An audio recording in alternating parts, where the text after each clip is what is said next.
दोस्तों, आजकल सोने चांदी के मार्केट में हलचल मची है। हाल ही में इनकी कीमत में गिरावट देखी गई है।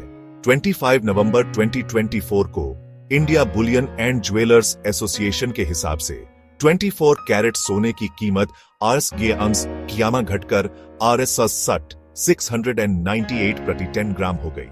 चांदी भी पीछे नहीं रही, उसकी कीमत आरएस 87 घटकर आरएस 9082 प्रति किलो हो गई। ये गिरावट इन्वेस्टर्स के लिए चिंता की बात हो सकती है, खासकर उनके लिए जिन्होंने सोने चांदी में इन्वेस्ट किया है। लेकिन घबराने की जरूरत नहीं है। मार्केट में उतार चढ़ाव तो लगा ही रहता है। ये जानना जरूरी है कि सोने चांदी की कीमत कई चीजों पर डिपेंड करती है, जैसे ग्लोबल इकोनॉमी, इन्फ्लेशन और इंटरेस्ट रेट्स। इसलिए मार्केट के उतार चढ़ाव को समझना और उसके हिसाब से इन्वेस्ट करना इंपॉर्टेंट है।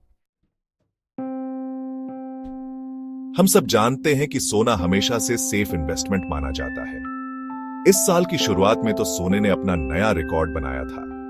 30 अक्टूबर को सोना आरएस 681 प्रति 10 ग्राम के अपने सबसे ज्यादा प्राइस पर पहुंच गया था।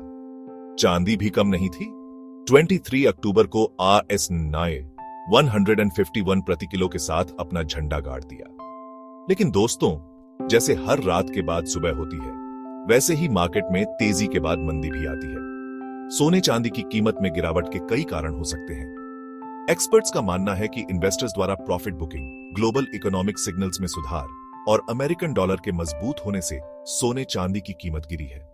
इसके अलावा कमोडिटी मार्केट की हलचल का भी इन धातुओं की कीमत पर असर पड़ा है।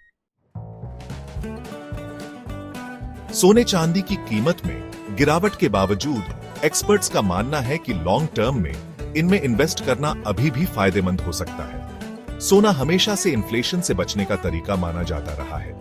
साथ ही दुनिया भर की अनिश्चितता के इस दौर में सोना इन्वेस्टर्स को सेफ्टी देता है। एक्सपर्ट्स का अनुमान है कि आने वाले सालों में सोने की कीमत में तेजी देखने को मिल सकती है।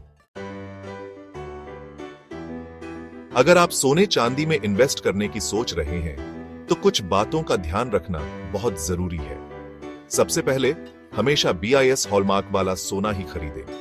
दूसरा, अलग अलग ज्वेलर्स से प्राइस कंपेयर जरूर करें।